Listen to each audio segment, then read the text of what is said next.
दुखिया को न सताइए, दुखिया देगा रोए, और जब दुखिया के मुखिया सुने तो तेरी गति का होए। किसी को कमजोर समझकर आप फंसा दिए या कष्ट दे दिए या मार दिए और आप पदवी पे पहुंच गए, तो परम पदवी वाला जब दृष्टि डालेगा तो तुम्हारी धज्जियां उड़ जाएंगी। ये बहुत होश में, जो शब्द दूसरे के हृदय में चोट पहुंचाकर परम पद में पहुंचा दे, वही साधु के शब्द होते हैं। उठो, जागो, भूल मत करो। अगर यहां तुम सुखी होने के लिए अधर्माचरण से धन ले लेते हो, चाहे जो हो, तो परिणाम में तुम्हें बड़ा भयंकर दुख भोगना पड़ेगा। इसलिए हम प्रार्थना करते हैं, अंदर की हालत को मजबूत करना है तो दुखियों को मत सताना, निर्दोषों को दंड मत देना, पैसे के लिए किसी को गलत मत फंसाना। चाहे जितना बड़ा अधिकार आपको मिला हो, अधिकार भी एक समय का है, इसके बाद नहीं, फिर तुम्हें जो कर्म का दंड मिलेगा वो भोगना पड़ेगा। त्रिभुवनपति अधिकार प्राप्त है महाराज नहुस को, भूल गए अपने कर्तव्य को और पदाभिमान में गलत आचरण में कदम रख दिया तो अजगर की योनि प्राप्त हुई, भ्रष्ट हो गए देवराज इंद्र पद से। कोई भी पद अगर आप गलत आचरण करोगे तो समय पर जब दंड देगा, पद भी छिन जाएगा, सुख भी छिन जाएगा, परिणाम महान हानिकारक दुखकारक। यदि बहुत जल्दी पवित्र और शुद्ध साधना में समर्पित होना चाहता है तो शरीर और प्राण, इन दोनों को भगवान के चरणों में समर्पित कर दे। हमारी अब जिम्मेवारी खत्म, समर्पित। तो समर्पण भी हमें नहीं आता ना, कैसे समर्पित करें, इसीलिए गुरु रूप में भगवान पधारते हैं। गुरुदेव जैसी आज्ञा करें, वैसे शरीर के आचरण हमारे हों, और गुरुदेव जो हमें नाम मंत्र दे वही हमारी श्वास में चले, तो दोनों समर्पित हो गए, शरीर और प्राण। जब कोई शरीर और प्राण भगवान को अर्पित कर देता है उसे आत्मनिवेदन भक्ति कहते हैं, और आत्मनिवेदन भक्तिवान ही परम पद को प्राप्त होता है, परम रस को प्राप्त होता है। पाई रस भक्ति गुण जुग जुग जग दुर्लभ हो इंद्रादि विधि। ये रस भक्ति तभी प्रकट होती है जब शरीर और प्राण अपने आराध्य देव को समर्पित हो जाते हैं। उपासक जैसे भगवान सच्चिदानंद में है, ऐसे उपासक का भी सच्चिदानंद में स्वरूप होता है। एक बार सत्संग में कहा था कि भगवान नारायण भी तुम बन सकते हो, तो किसी ने कहा था मनुष्य नारायण कैसे बन सकता है? देखो सीढ़ी है, नारायण नर बन सकते हैं ना, सीढ़ी बन गई, उतर गए ना, उसी सीढ़ी में चढ़ जाओ तो नर नारायण बन जाएगा। कैसे प्रमाण? गीध देह तजी धरि हरि रूपा। जब परम सत्कार्य बन गया सियाजू की रक्षा का, तो गीध ने शरीर छोड़ा और हरि रूप धारण करके हरिधाम को गया, नारायण रूप धारण करके। जब अजामिल का शरीर छूटा तो चतुर्भुज नारायण रूप होकर भगवान के धाम। जब धुंधकारी का प्रेत योनि छूटी तो चतुर्भुज भगवान के पार्षद लेने आए थे, चतुर्भुज रूप पार्षद रूप हरि रूप धारण करके भगवान के धाम को चला गया। केवल श्री लांछन चिन्ह लक्ष्मी, वो हर पार्षदों को नहीं होता, नहीं, पूरे जैसे हरि वैसे ही हरि के पार्षद होते। सच्चिदानंद में पार्षद स्वरूप सच्चिदानंद की सेवा में उपस्थित होता है। जैसी श्री जी वैसी श्री जी की सखिया किशोरी मातमारम किमी सुकुमारी नुकले। उपासक अपनी उपासना को चुरा के रखे, नहीं तो कोई चुरा लेगा। हम जो साधना करते हैं किसी को पता नहीं होना चाहिए। हमारा हम कहता है कि हम सबको बता दे, इतने माला जपते हैं, ये करते हैं, ये करते हैं। पूज्य पादुड़िया बाबा कह रहे हैं उपासक अपनी उपासना को चुरा के रखना, ये चुराने की वस्तु है, छुपाने की। कोई जाने ना आप किस कोटि के, जैसे समुद्र की कोई था नहीं ले सकता, ऐसे उपासक की कोई था नहीं ले सकता। सेवा में तुलसी दल 7 दिन तक प्रयोग किया जा सकता है, एक दिन उतार के 7 दिन तक उपासी नहीं माना जाएगा। बिल्व पत्र 5 दिन तक, कमल पुष्प 3 दिन तक, और अन्य पुष्प 1 दिन। आज उतारा आज ही लगाए, आज उतारे हुए कल नहीं चढ़ाए जा सकते। केवल कमल पुष्प 3 दिन तक। अगर अन्य पुष्प है और आज उतार कर कल चढ़ाते हैं तो वो बासी माने जाएंगे, वो श्री जी की सेवा में नहीं आएंगे। उपासक सदैव सतयुग में रहता है। कलयुग उनके लिए है जो संत समागम से दूर है, भजन से दूर है।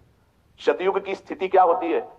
सतयुग के वासी जो उपासक है उनमें हर समय विचार में पवित्रता होती है, मंत्र जाप में तन्मयता होती है, नाम जाप में तन्मयता होती है, आराध्य देव के ध्यान में मगन रहते हैं, और वो निरंतर परोपकार, भगवत सेवा, समाज सेवा, वो सतयुग में ही रहते हैं। अगर ये बात है तो सतयुग में ही हो। जो नाना प्रकार की कलह का चिंतन करता रहता है, कपटी है, झूठ बोलता है, ज्यादा नींद लेता है, हर समय आलस्य है, हिंसा है, विषाद है, शोक है, मोह है, भय है, विषयों की भूख है, भोगों की आसुरी प्रवृत्ति है, वो कोई भी हो, कलयुगी है, कलयुग में है। जो जप परायण है, ध्यान परायण है, साधन परायण है, सेवा परायण है, वो सतयुग में वास करता है। हर समय सतयुग, कहां कलयुग है? सत्संग हो रहा, नाम वाणी, नाम कीर्तन, प्रियालाल की सेवा दर्शन, सेवा में हमारे पास समय कहां है कलयुग के लिए? कलयुग जो बुलावा देते हैं उनके पास जाता है, अपने पास समय कहां कलयुग के लिए। झूठ, कपट, तंद्रा, निद्रा, हिंसा, विषाद, व्यसन, व्यभिचार, मोह, भोगों की प्रबलता, आसुरी प्रवृत्ति, ये कलयुग है। अगर चित्त में इन सब का राज्य तो कलयुग। उपासक सदैव सतयुग में रहता है, सदैव। देख लो, उपासक सदैव सतयुग में रहता, कलयुग में नहीं। ये अगर लक्षण है तो कलयुग है, नहीं तो कोई कलयुग नहीं। कहां कलयुग है? हाँ, कलयुग का स्थान बताया गया, शराब पीना, व्यभिचार करना, मांस खाना, जुआ खेलना, चोरी करना, तो उसी में आ जाता है झूठ, कपट, तंद्रा, निंद्रा, हिंसा, विषाद, शोक, मोह, भय, भोगों की प्रबलता, राक्षसी प्रवृत्ति, ये कलयुग का स्वरूप है। उपासक विषयी भक्त से बच के रहे। यहां विषयी पुरुष नहीं कहा, ये बहुत, ये न्यायाधीश के वचन, पूरे आजीवन यही साथ रहे। विषयी पुरुष से तो हम समझते हैं कि विषयी पुरुष है, पर यहां कह रहे हैं विषयी भक्त से बच के रहे। भक्ति का बाना है और विषय सेवन का अंदर से स्वाद है, तो हम बाना भेष से, हम उद्देश्य से संत मानते हैं। उद्देश्य तुम्हारा भगवत प्राप्ति भजन है तो हमारे मित्र हो, और उद्देश्य नहीं है तो बच के रहना। यहां कह रहे हैं उपासक विषयी भक्त से बच के रहे, क्योंकि हमारी श्रद्धा होगी कि भगत है और विषयी है तो संसार का राग प्रकट हो जाएगा, जो राग हमारे भजन मार्ग में बहुत बाधा पैदा करेगा। क्योंकि ये राग और द्वेष सतमार्ग के लुटेरे हैं, श्री भगवान गीता जी में कह रहे हैं। जो भक्त विषयी है हमें उसका संग नहीं करना। क्यों? क्योंकि उसके संग से विषयों का राग प्रकट हो जाएगा। राग और द्वेष, भगवान कह रहे हैं इंद्रियस्य इंद्रियस्यार्थे राग द्वेषौ व्यवस्थितौ तयोर्नवशमागच्छेतौ ह्रस्य परिपंथिनौ। हे अर्जुन, इंद्री इंद्री के प्रत्येक विषय में राग और द्वेष ये छुपे रहते हैं, अनुकूलता प्रतिकूलता। उपासक को ना अनुकूलता में ना प्रतिकूलता में, अर्थात न राग में न द्वेष में, दोनों में नहीं फंसना, क्योंकि ये दोनों इस मार्ग के लुटेरे हैं, खाली कर देते हैं, लूट लेते हैं। श्रोत्रेंद्रिय, त्वचा इंद्रिय, नेत्र इंद्रिय, रसेंद्रिय, घ्राणेंद्रिय, इसके विषय हैं शब्द, स्पर्श, रूप, रस, गंध। पूरी सृष्टि के भोग इसी में आ जाते हैं। इसमें कुछ में साधक का राग रहता है और कुछ में द्वेष रहता है। राग अनुकूलता, द्वेष प्रतिकूलता। जब तक अनुकूलता प्रतिकूलता राग और द्वेष बना रहेगा तब तक साधक की उन्नति नहीं हो सकती, आध्यात्मिक उन्नति। ये बड़ा सूक्ष्म विषय जगत गुरु भगवान श्री कृष्ण वर्णन कर रहे हैं। राग द्वेष होता कहां है, इसका निवास स्थान कहां है?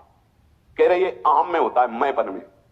ये बाहर से काटा नहीं जा सकता कि ऐसे कर दिया तो राग द्वेष खत्म हो गया। ये आपके अंदर अंतःकरण में जो चार धर्म है, निश्चय करना बुद्धि, संकल्प विकल्प करना मन, चिंतन करना चित्त, और अहम, मैं स्त्री हूं, मैं पुरुष हूं, मैं विद्वान हूं, मैं धनवान हूं, इसमें बैठा है राग और द्वेष। बड़ी सुरक्षित जगह में बैठा है। शरीर से माना हुआ संबंध अहम स्फुरित करता है, मैं, और इसी मैं में राग द्वेष बैठा है, और यहीं से वो बुद्धि में, मन में, इंद्रियों में फेंकता रहता है। बड़ा सूक्ष्म विषय है, पवित्र बुद्धि वाला साधक समझ पाएगा। राग द्वेष कहां बैठा है? अहम में बैठा है। मुझे ये पसंद है, मुझे ये पसंद नहीं, मुझे ये अनुकूल है, मुझे ये, मैं, वो शरीर को लेकर बोल रहा है। इसीलिए वो विषय में राग और द्वेष, इंद्रियों में राग द्वेष, मन में राग द्वेष दिखाई देता है, होता है अहम में। प्रभु ने इशारे में वर्णन किया, यही राग द्वेष काम और क्रोध है। राग काम है और द्वेष क्रोध है। ये स्थूल रूप जब धारण करता है राग द्वेष, तो काम क्रोध के रूप में प्रकाशित हो जाता है। ये साधक का सर्वस्व अपहरण करने वाला है, राग और द्वेष, काम और क्रोध। तयोर नवश मागच्छेद, अय साधक इनके वशीभूत मत होना। ये परिपंथिनो, तुम्हारे अध्यात्म मार्ग के लुटेरे हैं, तुम्हारा सब कुछ खाली कर देंगे, काम और क्रोध, जिन्हें राग और द्वेष कहते हैं। बहुत जोर की बात है, बहुत जोर का राग होता है, पूरे जीवन की साधना की बाजी हार जाएगा, ऐसा राग होता है। राग ही द्वेष का रूप धारण करता है, द्वेष की कोई सत्ता नहीं। जैसे काम ही क्रोध का रूप धारण करता है, कामा संजायते क्रोधा। जब राग द्वेष की वृत्ति उत्पन्न हो तो साधक निराश ना होवे, अभी तो बहुत सावधान हो जाए, उदास ना होए, निराश ना। देखो ये जुआरी का सा खेल है, जय बार जुआरी हारता है तय बार उसकी जिद और बढ़ती है। शायद अब की जीत जाऊं, अब की जीत जाऊं, ऐसे ही साधना में होता है। ऐसा नहीं कि एक बार में ही जीत गया, कई बार साधक दांव हार जाता है, अच्छे अच्छे खिलाड़ी हार जाते हैं। बहुत गंभीरता से समझना, निराशा नहीं आनी चाहिए, नहीं तो फिर असली में हार जाएंगे।